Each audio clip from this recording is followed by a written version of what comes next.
Greetings and welcome to the Badger Caves West Wing once again for our bonus Polecat cast. This is a special show with the Sad Puppies.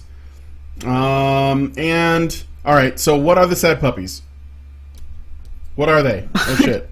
Okay, alright, the Sad Puppies are a group created to oppose creeping political correctness and clique voting in the People's Choice Awards in science fiction. If you don't know who the People's Choice Awards in science fiction, they are called the Hugos. And we had the Hugo voting, I believe, two weekends ago.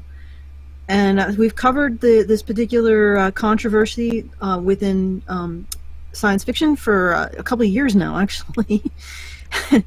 And we're back again with the Sad Puppies to hear what they had to say about the latest installment on this ongoing drama. They're trying to reclaim science fiction from, well, the Butthurt Brigade. So we're with today the principal of Sad Puppies, the Sad Puppies 4 campaign, Kate Polk, and and Sarah Hoyt. Did I say your names right? Yes, you did. Okay, good. I'm always mispronouncing names. So why don't you tell us a bit about yourself, Sarah, Kate, actually, and then we'll go to Sarah. Okay, I got into this by accident through being in on the whole thing from the start and being just a teeny bit opinionated.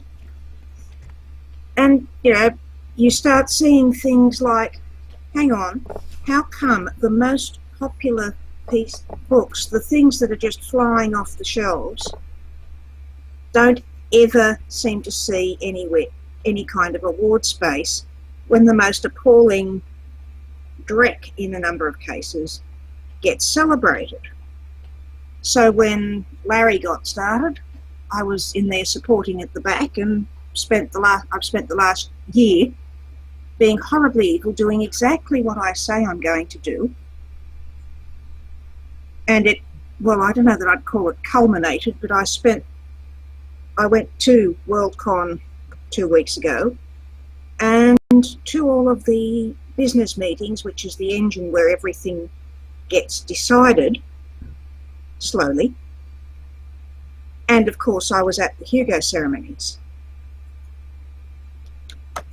Mm-hmm. All right, so why don't we go over the history of the Sad Puppies a little bit. Your group was formed, and I know I gave an intro, but could you just sort of give a brief overview of what your overall intent with your campaigns? If I may, calling it a group might be overestimating. Okay, group. Got organized. We're sort of like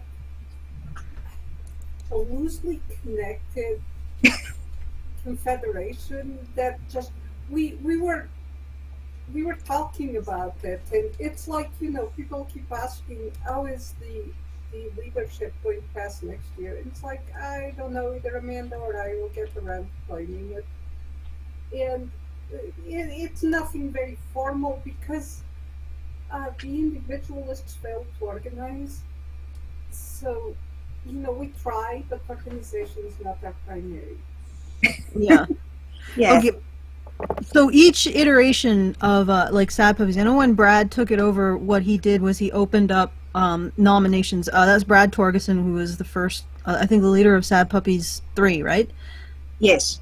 Okay, and on Sad Puppies 3, which is when we sort of got into this particular controversy, Brad had basically just called for nominations for the People's Choice, the Hugo Awards in science fiction, and took nominations through his site, I believe, and then collated all of the ones, depending on how many nominations they got, and just listed the slate based on what was sent to him. He did not have any particular political focus, no focus on the identity of the people involved. It was just basically whoever nominated someone, whoever sent him an email, I believe, and nominated someone, and he just based it on that. This created a incredible backlash at the Hugos, to the point where they refused to award awards to people who were on his slate. And it wasn't his slate, it was a slate created by the audience that he had and anybody else who wanted to vote for a creation. Is this, am I accurately summarizing that? Yes. Yeah, except that they, they play semantics. It's kind of like semantics top and ball. So they decided that slate no longer meant a list of stuff that was recommended, but it meant an inflexible list for whom everyone had to vote in that order. Now, all of our posts told everyone, hey, these are the recommended stuff, just read them or vote for other stuff you like, just get involved. That was the big thing. But they decided, somehow that we had promulgated this slate from on high and told everyone to vote it without deviation. And a lot of the people who voted no award, and I still run into these idiots, so help me, are like, well, it was a slate, and we're against slate voting, which, Locus publishes a slate, Locus magazine, which is the big magazine of the field. Every 2-bit author with a blog puts up a slate every year, but ours was uniquely bad because it was a slate. So it's probably best to call it a list. We had this list of recommended works. That was basically it. Yeah, and then you actually advanced on the transparency of Brad's slate by having everyone vote completely publicly on the website that Kate put up. So nothing was private or hidden. Anybody could have gone through and found the same votes for the same groups of people, and you collated all of that and you created another slate from who voted on your website. And so now we're basically and all throughout this, the Sad Puppies, I don't want to say group, the Sad Puppies Association. Yes. Yeah, the Sad Puppies. No, we're not even a cabal. We aspire to cabal them. Okay. So all throughout this, the Sad Puppies have been accused of promoting, I guess you'd probably be accused of being alt-right, promoting alt-right stuff now, yes. and trying to get women out of science fiction and all kinds of and stuff. Minority. Yeah, which... Larry, who started this, is of Portuguese descent. I am not only of Portuguese descent, but I was born and raised in Portugal, and my family all still lives there. So English is my third language. So it's amazing because the State Department considers us Latin. Apparently, I'm trying to keep myself out of science fiction. Yeah, well, I mean, they really showed their colors, because with Sad Puppies 3, there was a female, I forget the name of, she's an editor who was nominated on the Sad Puppies slate, and they voted no award rather than give it to her. And then they turn around and say that the Sad Puppies want to kick women out of science fiction. So essentially they've been, because the Sad Puppies are opposing a clique voting system in the Hugos, which are supposed to be the people's choice, they are, I guess, trying to kick minorities and women out of science fiction, even though they've nominated minorities and women in science. Yeah, it's just. What was amazing to me, and I guess you guys saw that with Gamergate too, was how many mainstream publications jumped in to publish these completely insane stories about how we were, white supremacists. I'm sorry, but I have trouble conceiving of a white supremacist movement that dedicates itself to overturning like the 5,000 people award. It's mind. I mean, mostly the only bits of white supremacism I've seen, they put on their hoods and march it, and people pretend not to see it. But to turn on science fiction specifically would be astounding. I mean, if there were dedicated white supremacists wanted to keep women out of something, surely it would be a more powerful position that they wanted to keep them out of. Science fiction seems a bizarre thing for such people to concentrate on, and the fact that most of us are, I mean, Brad's in an interracial marriage, which one of the most appalling things last year was when they accused him of having married his wife for 20 years as a shield to hide his racism. That's unconscionable. You don't say that. That's not only Yes. stupid and impossible. I mean, who the heck does that? Yeah, it does seem. These people are very bad novelists. The Well, plot doesn't fly. They've gotten this idea, this bit in their teeth that everybody that they oppose, they can do whatever they want to them in order to oppose them or say whatever they want. They can And- destroy them. Yesterday, I got in a minor disagreement with someone on the other side on Facebook, and she tried to imply that I was a horrible person to work with. And what she said was, "I'm so glad I no longer work professionally with you." And I looked at her name and I was going, "What the actual heck? I've never worked with this person." So I asked, "Who are you?" And it turned out she was the typesetter for one of my books when I was still deep in the political closet. That book was a book I delivered to fill a hole the schedule. They had on the schedule. I delivered it. It was typeset. It was far enough ago. It was like 15 years ago. That I don't know if anyone here writes, but what used to happen was the typesetter typeset the book, sent back the manuscript. You looked through it, see if there were mistakes, and you told your editor if there were mistakes. So I had no contact with her whatsoever. The book is an urban fantasy, in no way political. But she was on Facebook trying to imply that I was political at work and that I was hard to work with. It's politics of personal destruction. They disagree with you, so they must destroy you. You must do all these things they hate. And you told one of the things if they were using the other. So I just found a review on one of my books on Audible. They accused me of being homophobic in The Few Good Men, in which both characters.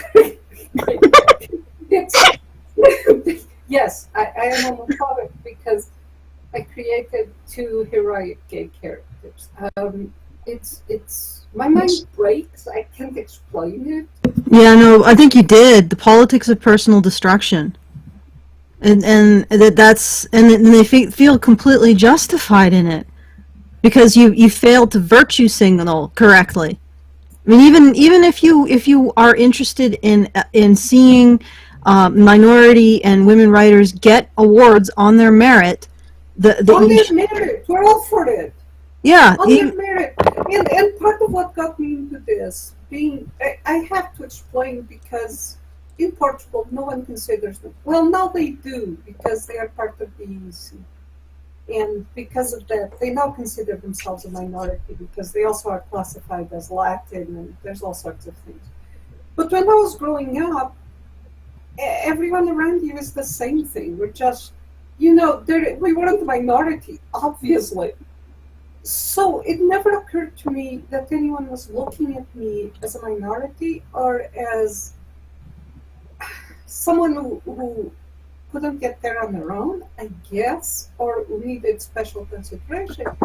So when I wrote in, I spent several years deflecting suggestions that I should write my biography. With strong hints, this should be, the story of my victimhood. Stories set in Portugal because, this was what was authentic about me. And because I'm a bit, it can attest sometimes to get me to understand what people are actually getting at in the 2x4 with nails. I just kept getting annoyed at them. And it was like, why do you want me to do this? Why can't I write, space opera, which is what I want to write?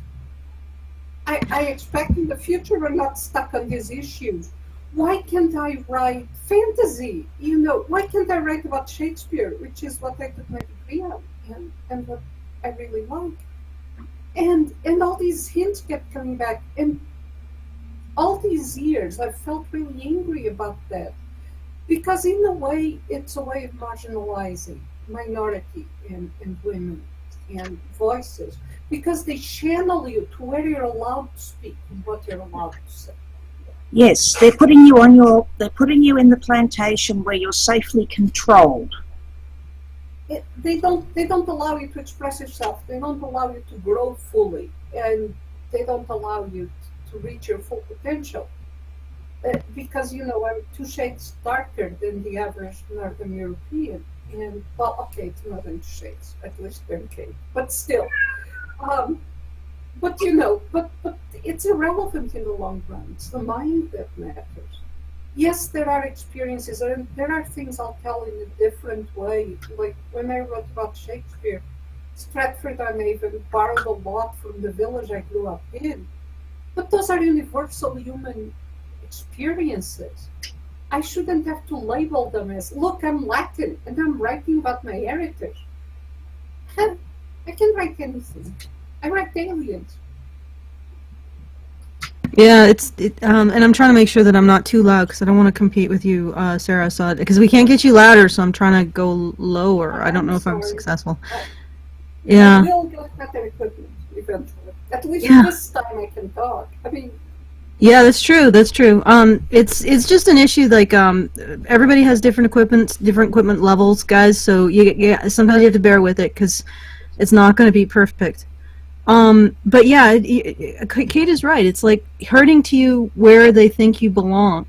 And where they think you belong is essentially as a stable of minorities that they can virtue signal around. And it's not just... not full people. You know, it's insulting.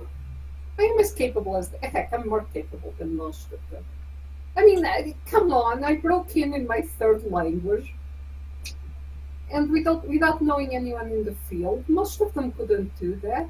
But they must treat me as if I'm somehow a handicap. Yeah. Well, they would say that was, you overcame obstacles, but it's, I don't know, it's at the same time as they recognize you overcame obstacles, it's like it's very condescending too. Yes. Like if a woman does, like, for example, I'm going to use women as example. If a woman does anything, it's almost like it's not an aspect of her personhood. It has to be shared with the sisterhood. Like it has to be as a result of the sisterhood. And it's like, no, you're erasing their personhood. I remember recently it was just this ridiculous exchange on one of my favorite shows, message boards. And they were talking about how the most current show was really good and it was written by a woman. And they were like, well, it's good because it was written by a woman or women. It was written by women, and I'm like, I sent a message. I'm like, I don't remember writing it. And then somebody else was like, please let all of them be written by women. It's like, why would you want them all to be written by women? Because one woman can write. Yeah. You want them all to be written by that woman. Yeah. What matters is that it was written by a good writer. Exactly. And they just take away her personal achievement. I'm not sure about you ladies because, but that part of my anatomy has never been really good at thinking. It's not very good at writing either because it's kind of difficult to hit the keyboards. I Yes, and it's even worse if you try to hold a pen. Yes. Well, and then it gets soggy. So, no. Okay. So we sort of covered what happened with Hugo, the Sad Puppies 3 with Brad, and the fact that they the committee ended up doing no awards on the ones that were nominated through Brad's process, and then you created this completely transparent process. And Kate, and I'm wondering what they did a couple weeks ago. What did they do this time? Oh, let's see. I could, if I had been a tantrum-throwing toddler, have put in huge numbers of complaints every day of the con and several in the Hugo ceremony itself about being made excessively uncomfortable, and yes, that was the wording for their code of conduct. I'm an adult. I didn't do that. I just observed it with a certain amount of amusement. There was an effort made to try to keep the actual Hugo Awards ceremony reasonably neutral and not terribly political. It went into kind of skeevy humour in the process, but I gather that's fairly normal for these things anyway. I mean, when you're announcing the Best Novel Award with so-and-so's got a big one, somebody else has a big one, it kind of obvious where you're going, especially given the shape of the award. But the two categories that were, well, fully rabid puppy nominations, they got no awarded. We got the what you might call the diversity winners, two of whom were singularly classless in the acceptance speeches. They had somebody read for them.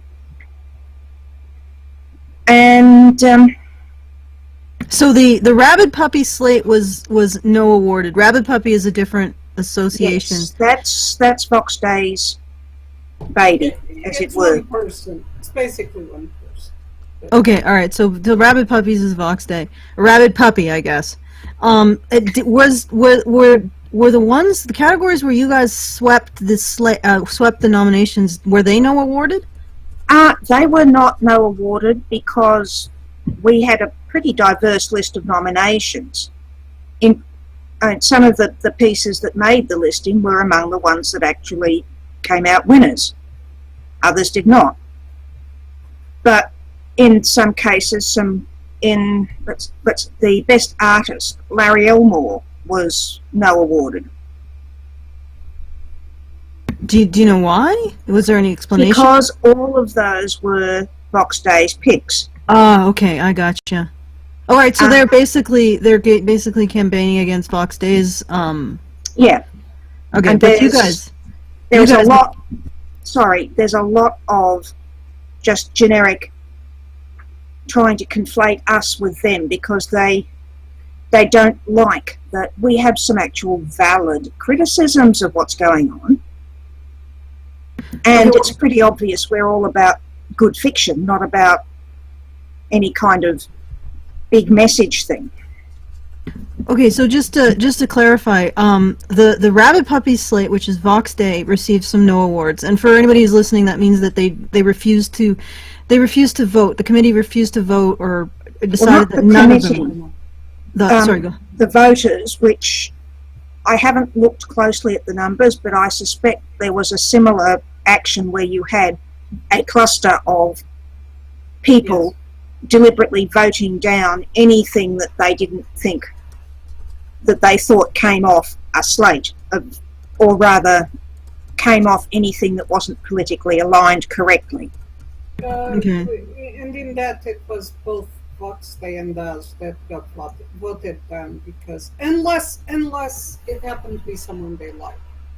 But Okay, so at least you'd advanced further since last year because they no awarded all of the Sad Puppies nominations last year. So you in some okay. So here's the question: Did you sweep no, the nominations in any of the categories? not really. No. They basically awarded the people they have awarded. Yeah. Okay. Can I So- ask a question? Their clique reinstated itself, basically. Can I ask a question? Go ahead. There are Brian. people in the chat that are asking, what's the difference between the Sad Puppies and the Rabid Puppy? The rabid puppies, because they're followers of Vox Day, they want Tournament all that. Yeah. If you want it in a very simple, colourful way to put it, the Sad Puppies are doing their best to help put the flames out, even though everybody's screaming at them that they're racist for trying to do this. The Rabid Puppies are jumping up and down, particularly Vox Day, going, no, we're not going to even piss on that fire. I see. Okay. So So essentially, they're like attacking or fighting really hard against this whole thing, the Rabid Puppies? And the Sad No, it's more than that. They're trying to make it ridiculous. Yeah. They're trying to completely discredit and destroy the Hugo. For instance, one of the things you'll see in the mainstream publications is that the Sad Puppies nominated, I don't remember the full title, but it's Space in... Oh, yes, Space Raptor Butt Invasion. Invasion. That's a Chuck Tingle. So That's Chuck a Tingle. Yes, Chuck Tingle. Okay. That We was the didn't rabbits. nominate it. That was Rabbit. And it was on purpose. They did that. Yes, it was hilarious, but they did that because they want to make it clear that the Yugos are a punisher. Actually, Sarah, I think it goes deeper than that. Vox Day has said outright he is fighting a cultural war and he wants to eliminate all social justice warrior types. He wants to take them completely out. You know, on that strength, I think, as far as he's concerned, the Hugos are really collateral damage. He doesn't they care. are a means to an end. Yes, they are a means to an end. And but yeah, I mean, if Fox Day got his way, the Yugos would basically end in a couple of years because people wouldn't even want to win it. Part of what we were trying to do was save the Yugos, both from the idiots who are doing And from voting, and from Fox Day. And of course, you know, they keep trying to circumvent us and fall straight into Fox Day's plan. So, you know, that's where we are, which is very tiring and annoying. yeah, I can imagine. So, in other words, I just want to clarify something. So, the sad puppies didn't actually get sweep any of the nominations. Okay, No. so they essentially just ignored anyone you nominated and voted for anyone they nominated. Yes. Yeah, which was what we were telling them to do all along. Okay. Well, that's, and the thing is that, again, I would like to reiterate that this is a completely transparent nomination process that the Sad Puppies are using. You go to their website, you just vote for whomever you like, and they tally it all up. So there's nobody excluded. Our gambit this year, we knew they weren't going to allow us to win, which is why, you know, people got very upset because they were like, oh, the SJWs are voting too, and it's like, fine.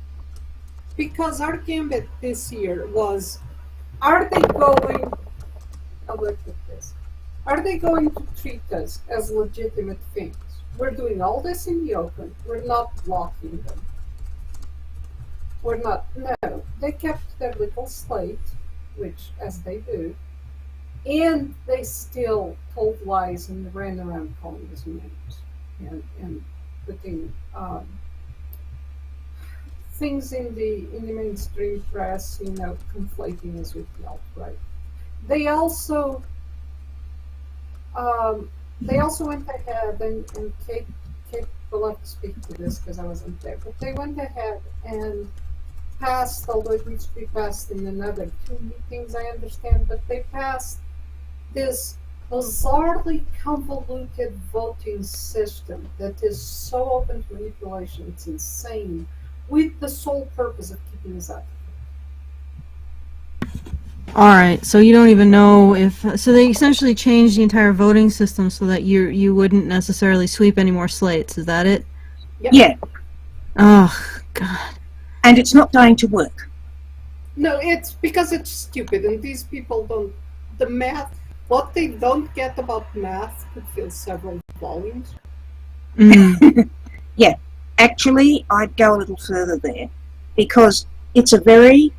The majority of the people who I saw and who I interacted with at the business meetings, which had about, around about 100 to 150 people in attendance each day, those people were almost all just fans. They love their science fiction. They want to keep enjoying their science fiction. But the vibe that I got off that was the sort of vibe you get when you're interacting with somebody who has been told over and over again by someone whose approval they desperately need that nothing they do is good enough. And that's a kind of psychological abuse that will break anyone over enough time. The only thing in doubt is how long it takes. And that they are so frightened of offending this very small, rabid social justice clique that they will leap up and jump and they will run straight into do exactly what Vox Day wants them to do and has openly said he wants them to do, because somebody from that clique is saying, oh, it will stop him. They're caught between two extremes and they have no idea what to do. And a lot of them gave off the vibe of being absolutely terrified no matter what they did. That they could not do the right thing even no matter how they tried. And they were trying desperately to do what they believed was right. Yeah, we actually spoke with Ian Miles Chung, I think last week. Something that I also noticed talking to these individuals who are, to just explain who Ian Miles Chung, was originally a social justice warrior, and he sort of stepped away from that. And he described actually being scared of the rest of his group. I don't know if I want to call it a group. It seems like more like a clique of cannibals. But so he described being scared of them, but at the same time he said he was terrified of losing that sense of belonging. And I've heard this from others who are sort of within the social justice warrior sort of clique. I remember going to the Sask Expo and talking to a fairly large web comic name, and he came over and he was like, I don't agree with your message. I'm more of a social justice warrior, but I have to say that I'm less afraid of talking to you than them. And I'm like, and he's like, in a moment of self-reflection, he said, I guess that should tell something to me, but of course it doesn't. So it's just like these individuals, it's exactly like you say, Kate, they are terrified. They're terrified of being thrown out, and they're terrified of losing that sense of belonging. It's like watching people who are addicted to belonging, but it's almost like a drug. Like the belonging that they get in these groups, and they feel whenever they're practicing this what you called it, a social or what did you call it, Sarah? It was destruction. Personal destruction. Personal destruction. The sense, the belonging that these individuals get when they're practicing a form of personal destruction on another human being is a drug to them. They're a bunch of drug addict zombie cannibals, and they're addicted to the act of ostracizing because it makes them feel like they belong. But I've seen this before. I went to an all-girl high school, and this is typical of the cliques that form, and they bond by attacking other groups. It's also, in the end, it's actually the same mechanics of racism. It's people making themselves feel bonded with a race or a gender or whatever by attacking the others. Yeah. And that's what they're doing. They are doing exactly what they claim to despise. Yeah. But I'd call it a cult. It's a very cult behavior. There is a very religious undercurrent, yes. Doesn't have to make sense. We just have to all do it together. Except that religions manage to maintain a relatively stable societies where this seems to be just careening into, I don't know, a wall or a cliff. It's a religious urge with no real check or balance or any kind of compromise with some sort of continuance of society. It's sort of disturbing to watch, but I think that there's no way to get into these people's minds because they're so scared of each other that they won't listen to reason because they're acting out of pure terror of each other. So they're never going to. It's like, how do you get in there? How do you deprogram this terror that they have? One by one, by you peel off those at the outer edge one by one, by demonstrating that you personally are somebody they can sympathise with and respect. That's the only thing that I have found is workable. The ones at the core of this that are causing all of this, you will never touch. They are poison. Yeah, because I think at the core is probably a bunch of sociopaths. It's their road to power. They are doing this for power. I mean, that's the other thing when I got in the kerfuffle on Facebook yesterday.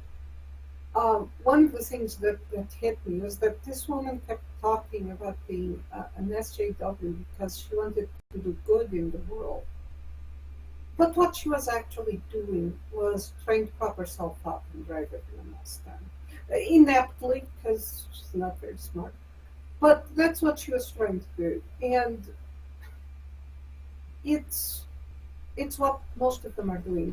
They are, for some reason, deeply broken individuals. And, I know it's kind of cliche to say that villains are wounded, but they are deeply broken at some level. And the only self-worth that they can find is in attacking others, because it gives them a sense of power. And that's fine. We're never going to touch them. They are not actually redeemable. Now, I'm going to disagree with Kate. You kind of have to understand. John Ringo was talking about giving Kate the Tilting at Windmills Award. I think Kate is profoundly optimistic about this. I don't think most of these people can be touched. Someone said that up until about 45, you can change your political views wholesale. I mean, I did. And it's, it's like suddenly you've been reading a bunch of things that have accumulated at the back of your head. And one day you wake up and Mike is at 31. And you go, wait, none of that stuff I was told makes any sense, and it doesn't even work together. And then you start rebuilding from, and you do an awful lot of primary source reading. And it's possible, but most people to whom this happens is before 45. The people who are dealing with that WorldCon have several complicating factors. First, most of them are over 45. Second, when they became fans, and we actually had someone have a semi-hysterical reaction to us online and say that, we wanted to bring in all these other people and that would destroy, she didn't use this term, but it would destroy your safe space. Because these people, you have to remember, they became fans. I'm 53, and I kind of got the edge of that, but I think most people growing abroad. Growing up abroad. I also grew abroad, but too broad. But the science fiction and geekdom were ghettos. We were not normal. We were, especially for women. And what I find really interesting about this is that they view this as science fiction keeping women out. But it was the rest of society that really looked funny at women who were in science fiction. It's like, you're weird. And so women self-kept out to an extent because of that. And they had the cons, and they had their fan associations as their refuge, as the place to be safe in, to be happy in. I remember experiencing that. I went to my first con at 30, and it was like, oh my heavens, everyone understands what I'm talking about. This is so cool. And that's that sense of belonging before the crazy people took over the center and turned it into we hate people together, is what these people crave. I don't think they can separate. What happened was the leadership, the people at the center. Science fiction is always politically fractured, but it used to be that the people at the center at least made a pretense of wanting to include other points of view. Meanwhile, it has changed to these people who just want to scream microaggression and racist, sexist, homophobic. I need to figure out how to turn that into one word. And,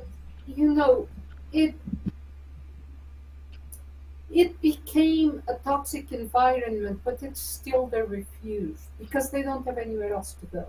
In their age group, they're still considered weird for liking science fiction. They can't go anywhere else. So it's exactly like a cult, that convinces you that if you leave, the feds are going to shoot you. So I think Kate is tilting at windmills. I admire her greatly, and I think she's touched in the head. I know I am. I won't send the men. Yes, but the meds are supposed to take care of that. I won't send the men in white coats for her because I like her, but I'm watching her in sort of fascinated awe. So Okay. That actually brings me to another question. What is the future of sad puppies? either Amanda or I are going to pick it up. I'm not sure which. We'll decide in a couple of months. It will probably be decided under the. I have these many contracts. How many do you have for the upcoming year? But the other ones will be helping. Of course, we're going to keep Kate's list. We're actually going to start including mystery also because they desperately. Mystery is in a very bad place. It was more politically. It was taken over earlier than science fiction, and they have the print runs show it, except for indie, which is doing very well. What we're going to do is recommend and solicit recommendations, and the books that are on the top, probably every 2-3 months, we'll put a list up. And on the list, we'll note if it is eligible for the Dragons or the Dragons are the new Dragon Con Award, or also Fan Award, or the Hugos, or because they have different dates, or the various. I'm blanking out, and I know them, but the various mystery awards. And we'll just note that on the list, saying, the list will be basically stuff you should be reading, or you should at least consider reading if it's in your taste range. Because that's one of the best things that came out of the Sad Yes. Puppies 4 campaign was that we ended up with a totally awesome reading list. And Yeah. this is stuff you should consider reading. And these are the awards you can nominate them for if you qualify to nominate and are in the community. We will put probably a little spill on the page saying you really should nominate if you can, because it gives your favorite books more visibility. It's a fan thing, you should do it. Sorry, go ahead. What we're going to try to do above all is grow the community that nominates, so that, because right now, especially with indie and indie, I'm a historical mystery fan, and indie is taking over that to the point that I fully expect horrible covers with a picture of a monument to become the standard, even for traditional books. But I find this very amusing because I have a low sense of humor. But for indie books, and as we're going to a more distributed, because the one thing that's become clear is that indie is growing, and as we go to a more distributed market, it's no longer, gee, I got my local bookstore, or gee, I read so-and-so's catalog because I liked their books before. Discoverability becomes a real problem. So Sad Puppy is going to become an instrument of discoverability. That's really nice to transition to that. Are you disappointed with the results of Sad Puppies 4 at all? They proved this right. I mean, the initial complaint was that, it was a clique and they wouldn't let new people in. And they said, no, you're wrong. You're inventing this out of clear blue sky. And then they went on to prove this. I mean, this year was just... Or even more than that, people have been, oh no, you're making this up. You're building up conspiracy theories where there's nothing there, while they were proving that we were right. Yes. So we've ripped the masks off. We can go home. I mean, our goal was not to win, because after last year, we knew we couldn't win. There was a block vote that was going to come down on anything of ours. And then there were the rabbits being crazy. So we knew we couldn't win. Our point was just because they were saying, oh, we wouldn't have acted that way if Brad hadn't done this, and this. So Kate, who, by the way, is one of the most conflict-averse people I know. I would have been a lousy leader for this year because everything they told me I should do, I'd have done the contrary, just because they get on my nerves. But Kate went ahead, just sweet as pie, and did everything they said. If you do this, then we'll know you're honest. And they still, not just they still treated us like heck. A gentleman who is known as an associate of ours got kicked out of Worldcon because someone felt extremely uncomfortable at the panel he moderated, which, by the way, he recorded, and it's only Sins being a little boring. Maybe it's a normal panel. Yeah, this sounds very familiar. Yeah, and he got kicked out, and then they changed the story to he did horrible things after the panel, which Kate said he couldn't do because he was in the sad puppy suite the whole time. And, Which he was. And they are still attacking Kate. I mean, they are attacking Kate as being either a liar or stupid. Because she is, she's an instrument of evil and doesn't know it.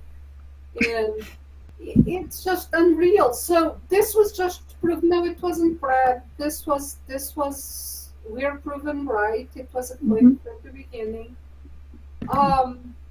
And it wasn't just sour grapes, because as far as writing and readership is concerned, I'm a complete nobody. Yes. And I knew it from the start.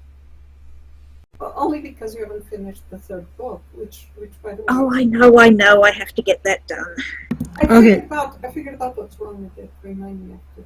One other question. So, why do you feel that Box Day and the Rabid Puppy managed to sweep a nomination category and you guys didn't?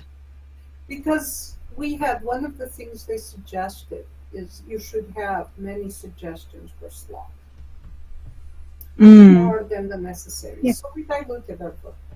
I wasn't really aiming for a sweep of anything. Yeah, this was part of doing what they said we should do. Oh, never do that. No, and I wouldn't have. But it was absolutely the right strategic move. When Kate decided to do it, I grumbled a bit, but it was absolutely the right strategic move, because by doing what they said we should do, yeah, we didn't sweep the categories, but we still got attacked. Yeah, so don't, next time, whoever takes over Sad Puppies 5 shouldn't do what they say. List the top ones. Oh, we will list the top ones, but we're going to do mostly as a reading list.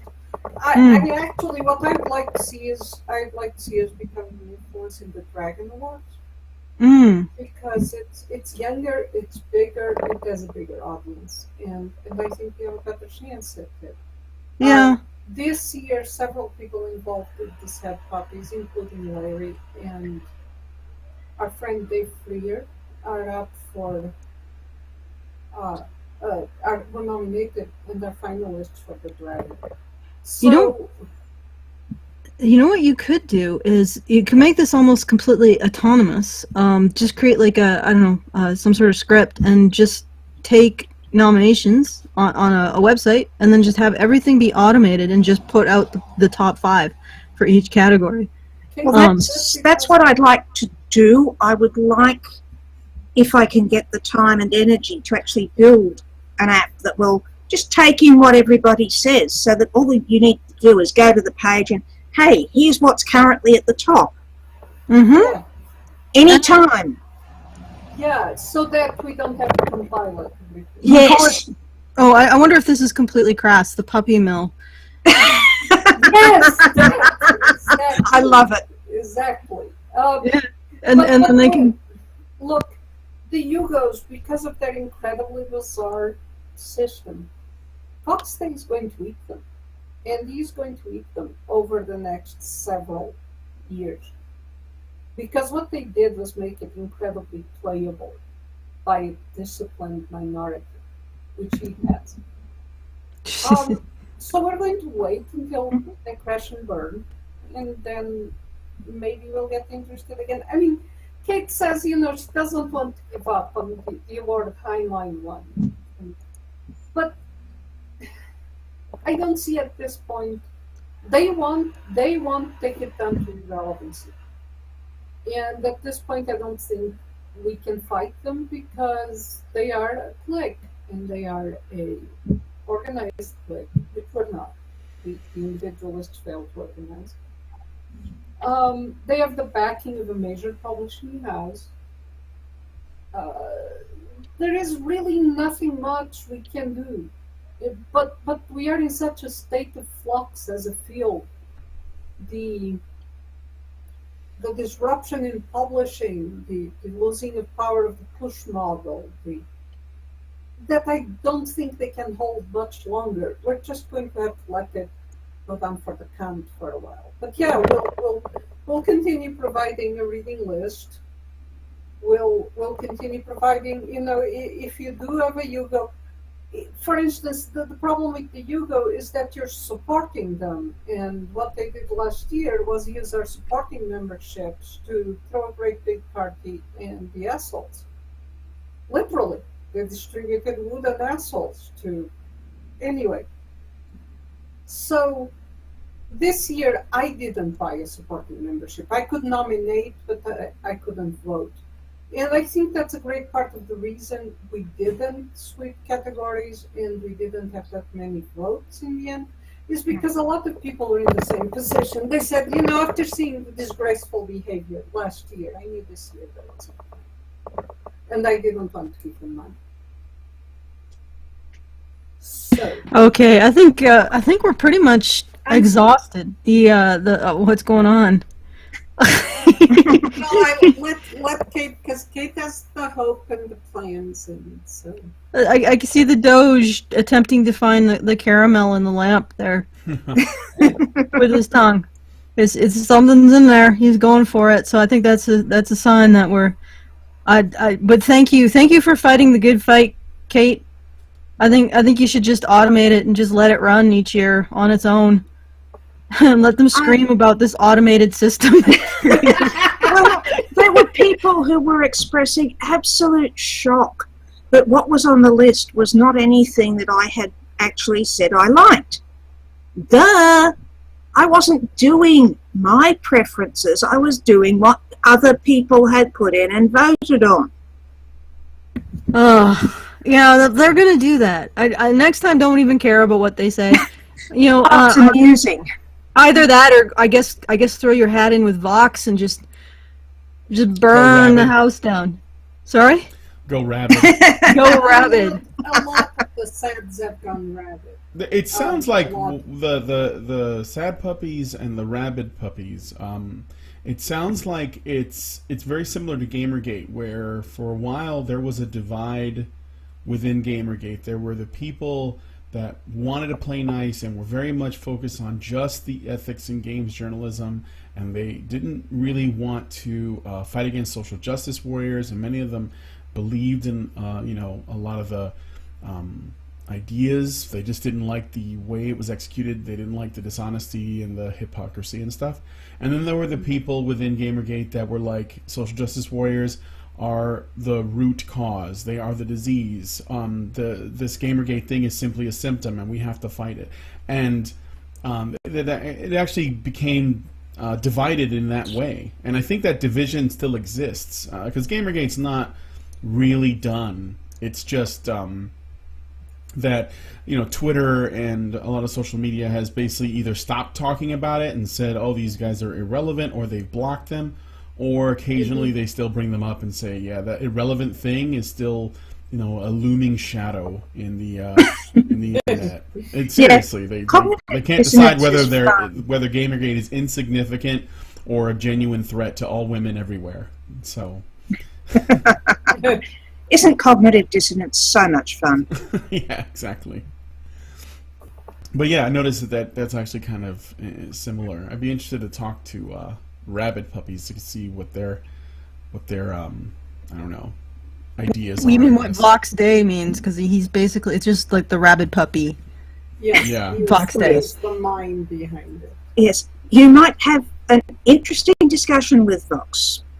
Oh, I'm sure. I mean, I'm sure I've he- seen discussions that he's had on other people's channels, and He is alt-right, so, yeah. know. That's okay. We've had plenty of interesting people on this channel. Mhm. Deeply interesting. We're okay with whatever. Yes. Yeah, really. Yes, Yes. and part of it was, we don't know, I call him the cunt, which I The cunt? No, C-O-U-N-T, the cunt of Monte Cristo. The cunt of Monte Cristo. I said, oh, gotcha. Yes, I have an accent. I'm Yeah, that's a- sorry. that's a Some of great the intro. words are profoundly unfortunate because he started out as a fairly normal, fairly libertarianish beginning writer, and I don't know this. I didn't trace the primary sources, but people I trust have, and they said out of nothing, the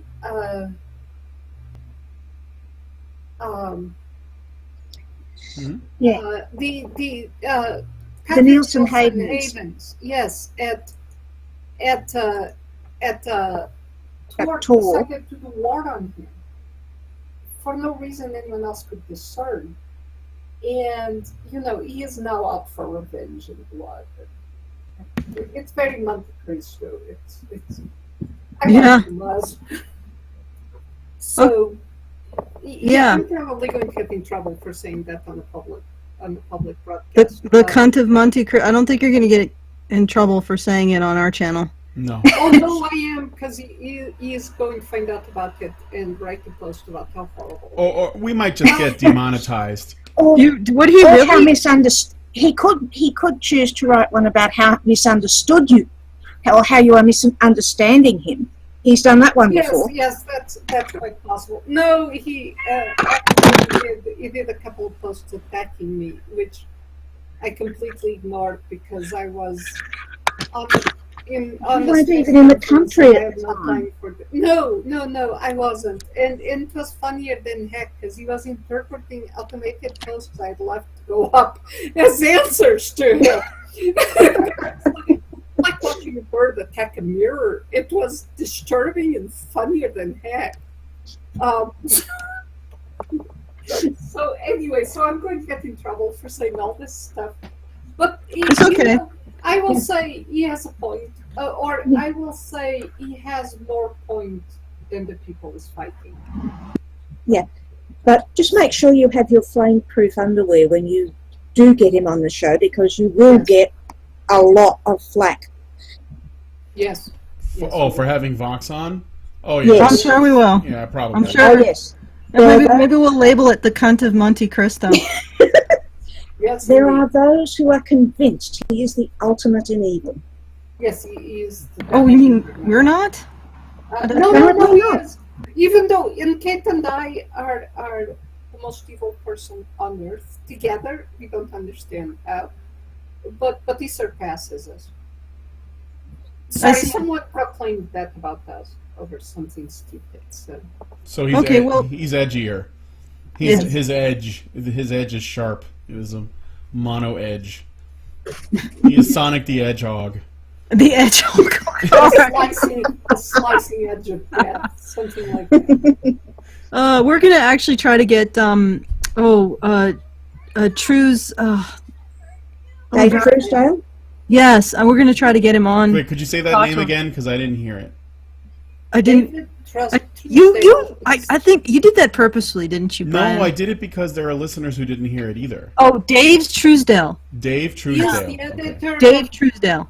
He is the editor of Tangent Online, which is a review magazine. He's also one of the nicest, mildest people you can meet. It was when they started saying he was so horrible in the panel. I'm going, Dave. We're talking Dave. I can't even. Yeah, they do that a Yes. lot.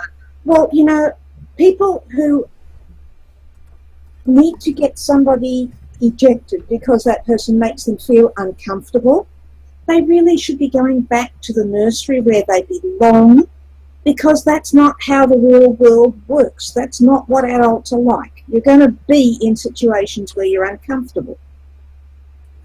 Yes, but we've ascertained that these individuals think that they think with their lower bits, shall we say. So obviously, if you're stimulating their lower bits with your wrong thought, that's rape. Is that too need horrible? that mental image. Yeah. I did not need that mental image, especially not with the Hugo rocket. Oh God! Brian, please, let's end this before it gets worse. I get worse, and Okay, so are we wrapping this bitch up? Yes, I think so. Okay. And you can finally get out whatever's in that lamp. I need to go feed the male humans and the male cats because they're all roaming around disconsolately and looking in here every few minutes. So. Oh, All right. Thank you for having us on. Thank Yes, you, thank you. Sarah. Thank you for coming Thank on. you, Kate. Brad, you're dead to us. I And, bet he thinks it's tomorrow. I bet you. yeah, he'll probably like be emailing us tomorrow. I'm ready for the show, guys. What's going on? No, I don't know. I mean, I sent it to him, so I guess. But we'll have you guys on again. And I think that this is just another sort of another front in the culture war, and it's good to look The at. struggle continues. Yeah. I'm trying to sell a series of articles to PGM covering the various fronts of the culture war. We'll see if they bite. So that's interesting. it's happening in so many fronts, and I am involved through friends and all. I get visibility in so many fronts, and sometimes it's amazing what's going on in places. Yeah, it's definitely interesting to watch just how many areas that seem to be under attack by censorship-loving goons who want to use personal destruction to huff the sense of belonging. Yes. They don't feel alive unless they're shoving someone off the cliff. Shoving someone's face in the dirt. Yes. Yeah. Okay. So But we having is on. Bye, Kate. We should let Kate go to bed too. Yeah. Yes. The narcoleptic needs sleep. Okay. So thanks again, Kate and Sarah, and like Doge was saying, you're dead to us, Brad. I hope you listen to this stream after this. Yes. Okay. Where were you? Okay. All right. Good night.